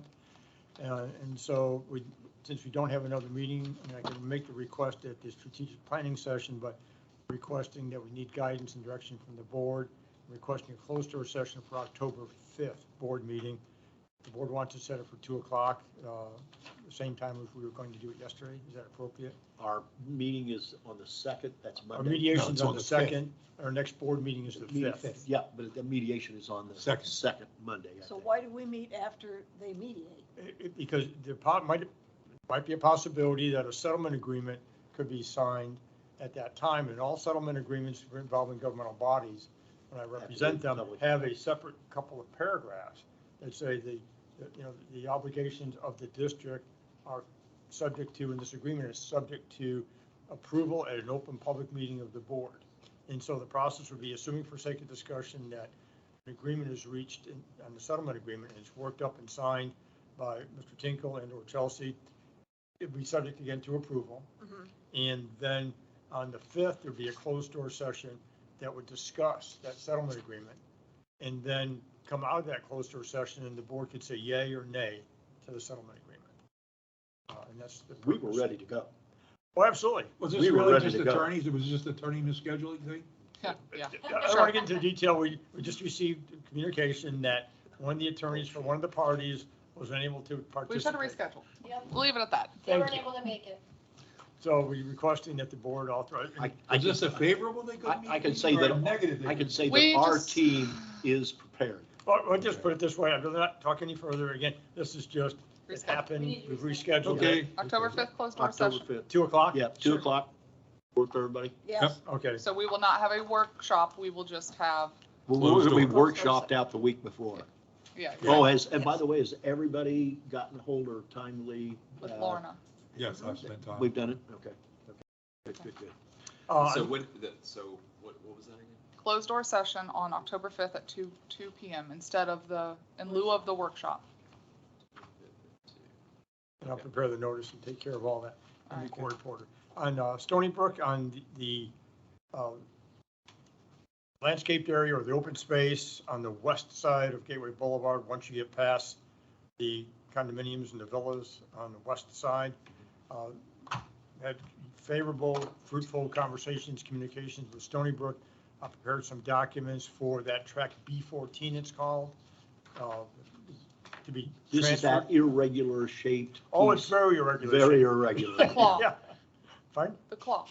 Yeah, there the claw, you go, I it's sort of that. like the claw. Or tortured lot line. Yeah. I mean, one of the other, and there's a preserve track that's kind of. So Stony Brook is looking to turn that parcel over to the district. Correct, and I and prepared a Tony's- number of documents and already received favorable comments back, received the title report today. So I think maybe the October 5th meeting, we may actually be ready. Good. Again, one thing we need to talk about is the condition from the South Florida permit perspective Yeah. of exotics. They need to meet that. Yeah, That's- and so that's a that might be a requirement. condition preceding to the district taking the title. Yes. Are there any ghosts hanging on our taking over this piece of property? Well, that's what we're talking about. The only ghost might be to the extent the South Florida Water Management District permit, Okay. exotic vegetation, it needs to be. It'll be updated. conditional acceptance that it meets those requirements of South Florida without the invasives and whatever. Without getting into the detail, what concerns me is what I'm seeing over at the golf course on the other side of 82. The people that own our country club own that one over there. Oh. South Florida is coming down on them like you can't believe. On exotic removal? Exotic removal. They've got, what's the tree, the Melaleuca? ficus. Ficus? They got Uh-huh. and I'm talking about mama bear trees that they're having to take them all out. What I don't understand is how did we get a spotlight on us for all these years and that happened over there across the road? It's just like mind-boggling. It could be because people called in complaints. That's what happens. Well, the thing is, the reason I bring it up is it sounds like somebody has got a bead on this area looking. The FICA is going to be removed? They had to remove all the ficus, all of them. What I thought happened in Pelican. They say it's 9 years ago, is they just took off the bark. Which is Invasive not an size. easy task, because those root systems Oh, are, Well, that's what I thought, killing the bark killed the tree. The roots go out like 50, 60, 70 feet. and they wrap around piping. I didn't see and- anything be removed. Yeah. Yeah, they're Yeah, doing and that right now. and I one just- thing what South Florida does, they do flyovers occasionally by helicopter or aircraft. They may do Pick it up. flyovers on purpose, or they may look down and say, what the Uh-oh. heck is down there? Uh-oh. Well, how can they That- take that out of a conservation area when you don't want anybody to even be in there? The idea is to remove everything that's invasive or exotic. Well, I so thought it it's- was a kill in place, not removed. Yeah, no, They're may- removing. They never killed. Limitation, they never possibility removed of spread. Any of the Melaleuca, they But the just, only reason I bring it up is because of the fact that somebody is watching this area. I want to make sure that we aren't inheriting something that is a problem child. And we- again, yeah. and I'm not Well, an how would we ecologist know? or We don't know. biologist, but the reason why they may not allow Stop ficus to be killed in place is you have all that displaced soil and the topographical changes because of the roots from the ficus, which affect water flow, affect the ability of other It's a mess trees over to. there. So, It's a mess. So anyway. so the point is, before from a staff recommendation, before we would accept that, Joe McCulk has already said that they would provide a letter from their landscaper that they removed all invasives. Our staff would go in and inspect And verify. and verify, and then we would recommend acceptance. Yeah, because part of it would also entail transfer of the South Florida Water Management District permit. So it'd be a permit modification, I assume, and we may want to have them pay for that to have us as the permittee. just for that piece. as Just make opposed sure our to anything backside's else. covered. All right, anything But- else? But on Avia, received an email today from Katie Berkey, the attorney for the condominium association. They've re-signed the easement and sending it to Chelsea, so that should be wrapped up soon. Yep. I know the chair's already been authorized to sign that, or vice chair, and the chair's absent, so. So that's the first of many. Yes. And along those lines, had a good conversation this morning, Chelsea, Laura, myself, and Will Cronin from Passarella, and they're doing great work, Passarella is, to prepare the graphics for the necessary documents to maintain certain golf course owned property. And along with that, in reviewing the easement draft, we're also going to need probably a lease with the golf course for the monuments, since if the district's going to maintain the monuments at those areas also, it's a real simple lease. So that we would have an easement and a lease with the golf course for those improvements. The mediation we talked about, SRF And then loan. how many more areas do we have to get? Well, These next we've got easements the Community Association, which is ongoing. Then we've got Verona, which is another community similar to Avila. Okay. Then we've got Camarillo. So are we meeting with Verona We and have not Camarillo yet? stepped up anything until we decided to do it one at a time. Avila was first, that's done. Golf course is now in the pipeline. so These are that's all done. those easements. These are all the easements. So the next one is PPCA. We've had preliminary meetings, and Chelsea and I are gonna be meeting probably next week or the week after. Then we have to do Verona, Verona. Camarillo, and Sevilla. What are you gonna do when all this is done? Then we do start all over again with irrigation. I've seen his secret list. We start all over again with irrigation, Ed, And because then- that's even more complex than the land. Yeah, and then the one thing that's nice is using Passarella to do the graphics with the description, so it avoids having the expense of doing a sketch and legal. You got consistency there. with- Yes, and Yeah. so they're Yeah. really good visual graphics. with And when it's all said and identification. done, it's gonna be available to every resident online to look. Uh, And eventually it'll go into our cartograph system with our GIS, so we'll have it too. Be nice. Just So to in other do- words, maybe a year from now, we'll be done with it. No, it's moving pretty fast now. Yeah, it is. I mean, considering the whole thing was gonna be done August the 22, we're going by lightning I'm speed using, now. okay, if you recall in Korea, they all lost 2 years in age. I'm going through that process. I don't think it's gonna take that long. We're Okay. really making good No, progress. What else we got? I think having Passarella Anything else, involved. Tony? Okay. Nothing further. Thank you. You're done. Any questions? Agenda management, Chelsea? Yep. Is it my imagination, or is this thing starting to look like it's thinning a little bit? No, we're getting ready to add all of the new fiscal year projects and components and Just don't renewals and agreements. So it's quiet right now because you canceled the second September meeting. But is there any other items that you can think of for the President's Council meeting? I mean, we'll come up with 2 additional ones, but if there's anything specific that you'd like us to go over. One question on item 4, monument design replacement upgrade, is that confined to Gateway? Gateway. Yes. What did you? Oh, Well, you we're were doing thinking other things, Pelican. we're doing other things in Pelican. Yeah, that's the, Why don't you add, so you'll have administrative building, maybe you put Commons Park plan, Yeah. okay. And that would We'll include change that. from the- administrative building, phase 1. Phase 1. Yeah. We'll so we've come to realize that a lot of folks don't know all of our amenities in Gateway, so we'll tie that into the Parks and Rec amenities in Gateway part, which now it's not gonna be Andrew, it'll be Laura. It's Chelsea. Is that, we'll have something from utilities in here, but if there was anything particular that you were hearing or getting feedback that you'd like us to go over, let us know. And October 5th will be a heavy agenda. A lot of contracts renew, purchases, long lead times on items. So you'll see quite a bit coming through. Why don't you add on there, just as a talking point, just call it a traffic update. You know, let's just reiterate the conversation we had with the sheriff, and that, you know, we're monitoring. Maybe I can get him to come. I The understand thing, he's the not thing is, the shy. people, we don't have as many problems. That list that he gave us, that would have been Lehigh, it would have been 80 pages long. The issue is that really isn't on the front burner in Gateway Greens. What's on the front burner is this race track we got out here called Gateway Boulevard. Yeah. It's out of hand. They are flying up and down that road.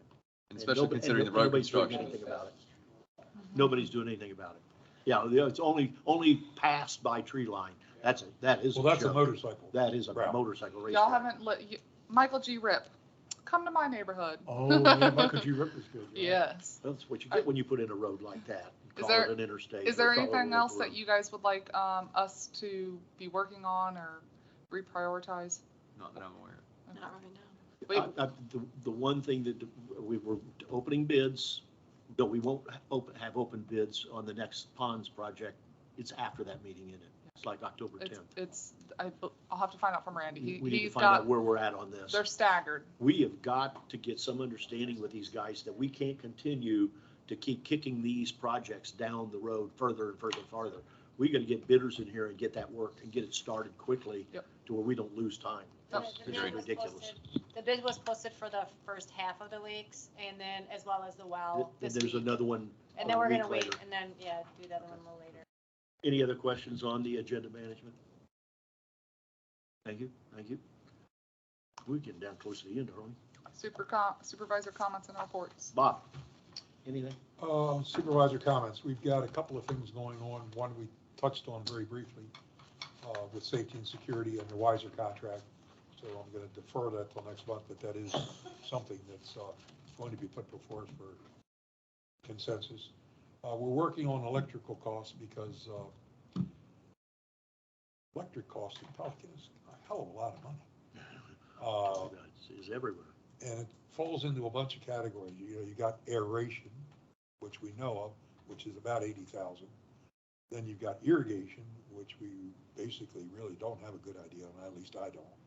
Then you've got lift stations, and then you've got monuments, and then you've got streetlights. So there's a lot of categories that fall under. So we're trying to get our handle on this, and Ed is here today. He's doing this in concert with GIS. We're putting a lot of things in GIS as far as like identifying the poles and who pays for the pole, and now we're going to be tracking the cost. Because if you don't measure it, you can't control it. We're doing that at Gateway Greens with FPL. We have got a whole bunch of line item budgets, like just all the things you just enumerated. And then with our own company that does electrical work and maintenance, whether it be on monuments or whatever, if it's not FPL. We're still trying to understand it. We're That's trying to exactly make right. sure that when they come out, they don't care. You go in and you have them do some work, they'll send you an invoice for $3,000 or $4,000, and they don't identify at all. Who where owns it's- it, right? Who owns it, where it goes. And so we're making them now have line items to compare these two, because we're seeing that the whole topic, electrical, is getting out of hand. Well, that's It's big bucks. kind of where we at. It's big bucks. We have, I don't want to digress, but we've got 4 fountains in the community. They were put in by WCI. They were for sales center and all this other stuff. Nobody cared. We just been trucking along. Well, late last year, somebody shifted some of the accounts from someone else, Castle, to us. Of course, bills come in, so we just pay them. Digging into this, it finds out we probably should have been paying them all along, but that's a whole other story. But those darn fountains cost $1,000 a month a fountain. I know, it's expensive. I mean, $48,000. So we're looking into that. I'm going to take it to PPAC, see if they get approval. We may get to the point where we just take something like this and say it's surplus and retire it, because they're not there for anything other than aesthetics. It's aesthetic. They don't improve the water. All these fountains have aeration in them. So that's an item that we're working on. That's Bob's pet project. That's one of my pet projects. Okay, At the then the other moment. one is, now that we have moved from a management company paying for landscaping and safety and security as of October 1st, everything's coming over here. The only remaining leg on that 3-legged stool is irrigation.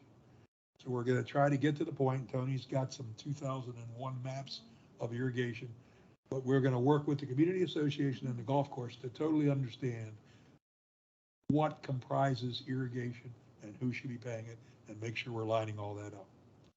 And last but not least, Hold on, let's yep. just go ahead. The only irrigation that's being paid over there is for PPCA. All of the bills are coming over here. There's nothing being paid by KW starting October 1st. no, I understand that. But I'm saying the understanding of irrigation, who owns the lines, Sure, who's, Responsible. right, We have yeah. been As paying- far as the budget goes, from a everything is budget point of here. view, I don't Okay. think Pelican is paying a nickel for irrigation.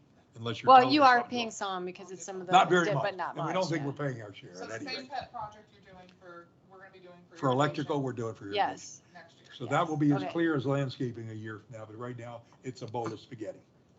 Okay, Love that saying. the pump house that delivers all of the water to everywhere, 40% is golf course, we've all thought it was 80, 60% is residents. It didn't matter in the past, because we thought we were gonna have to buy it from the city of Fort Myers, but I'll probably be long gone before we ever make that transfer, so we're trying to get a handle on it. Landscaping, we talked about very briefly. Avila and golf, we think are behind us. So we've got the Community Association of Verona, Camarillo, and Seville to go, but we see the light at the end of the tunnel at last. That's all I got. Two things. When I came today, it looks like the soccer fields look pretty good. Is the staff happy with the condition of the soccer fields? Yes, very much so. There was a lot of time over the last month between Mainscape and staff. There's a couple low-hanging items that we need to address, but we're going to work on setting up a routine meeting with the leagues so that way we can stay on top of any issues with the field itself with regards to divots or whatever it may be. But yes, we're very happy with them. And if you'll notice on our So do you facility, still want to go to a specific, not have Mainscape Turf do it, management. but a turf experts? Do you still want to try and do that? Or are you pleased with what? I'm looking at that. JSM is the name in the game, but I've got to do the cost analysis. Okay. But we did talk about lead time on equipment for mowing, to take the mowing of the fields in-house, 18 to 24 months For purchase of the. for any equipment, Even to leave. even. That's worse than brass. I know, I know. So, yes, but Facilitron did come out and take pictures of all of our facilities, and it's on our website, on the Facilitron. They look fantastic. It looks very good. Yeah. The Parks and Rec maintenance team has been working really hard painting all the curb stops and I polishing. Encourage you to take a walk.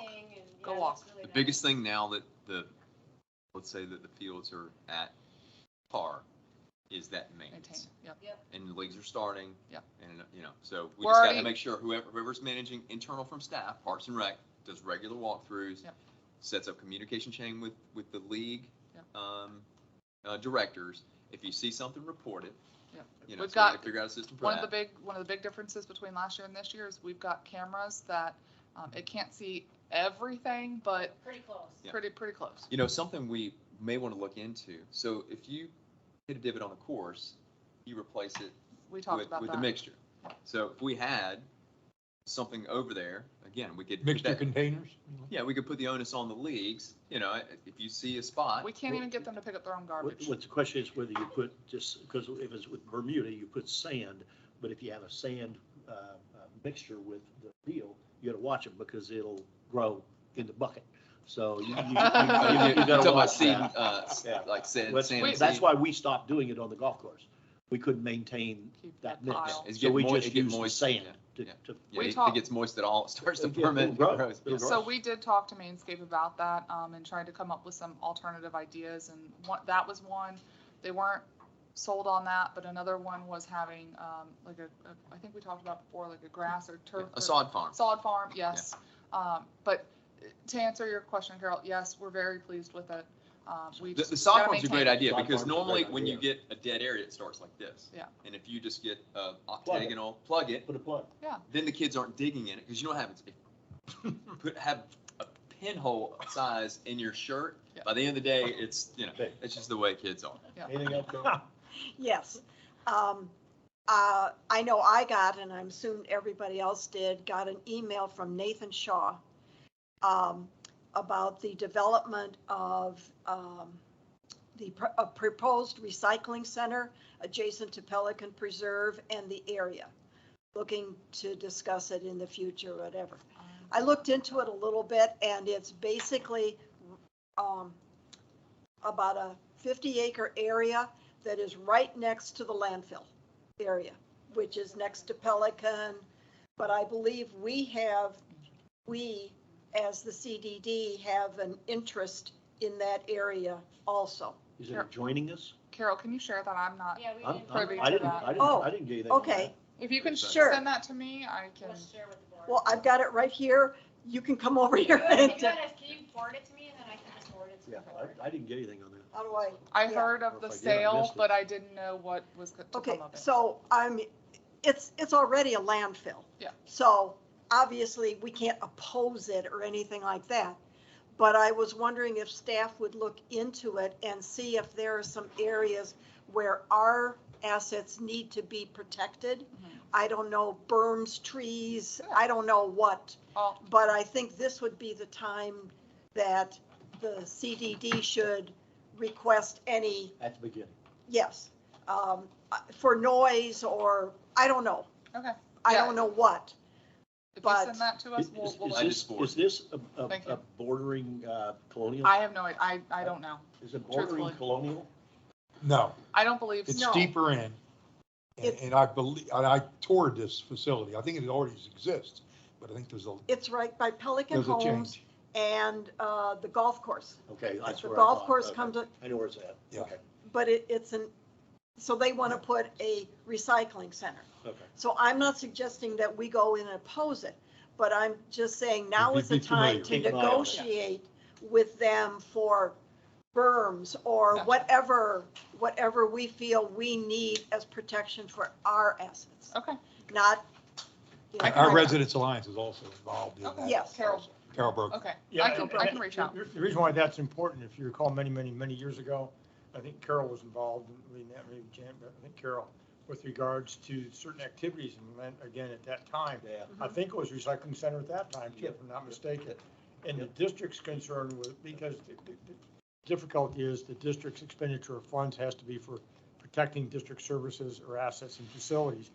But there was an argument that was made that the groundwater or other facilities of the impact of the district could have been impacted That by was it. about 15 years ago. And Paul Fish was involved, it was part, Yeah, I there were remember that. individuals plus the district. Oh, that and- got real controversial. Yes, and it got resolved, I can't remember how, but it was, Well, part of it was the closing of the right, dump until Yeah. Ian hit. yeah, the Yes, landfill. And they're still closed. monitoring Yes.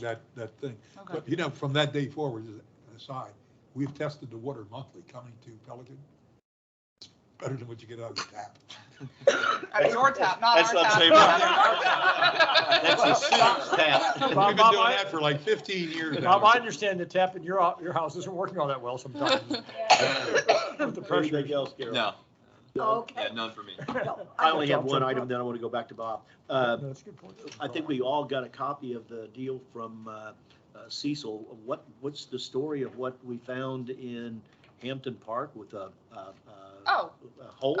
I think it's just, it's nothing of the districts. We believe it's her own irrigation issue. I say, I don't want to hear about. No, what do you call we it? own nothing in the rear What are yard those drain. things up in Tampa? Sinkholes. Sinkhole? Yeah, Sinkhole. Sinkhole. No, God, that's the last thing we need. I didn't have anything else, Bob. I had one thing I forgot to mention. It's kind of an attaboy. But, you know, we've relied very heavily on resident subcommittees within the communities, at least within Pelican. The landscape subcommittee made a determination they would have put in 10-foot royal bombs in a number of locations at the beginning of our community. They went out to Ameriscape and other places to get bids. They got a bid of $240 a foot, which came to $2,400 a tree. That was shared with their committees, and one of the committee members' wife went out and looked on the internet and got the same tree for $475 total At a farm? instead of $2,400. So a challenge went out to Ameriscape, you know, we'd like to buy from you, but the $2,400 trees we can get for $475. In the same conversation, Ameriscape met the price. Well, Now, that's something that would never have happened when you have managers handling things. They get 3 bids, pick a low one, and bang, you move forward. So I just want to give them an attaboy shout out for that. Okay. Not your, I'm talking about our band. Okay. in general. Okay. Let's Anyway, clarify. that was a real typical kind of example of the things that the committees are doing, so. Anybody That's all. have anything else? No. Motion to adjourn. So moved. Thank you. All in favor? You got Aye. 3 firsts. And thank you for the Icelandic candy. Yes. Yes, Do you want to keep it or? no, go for it.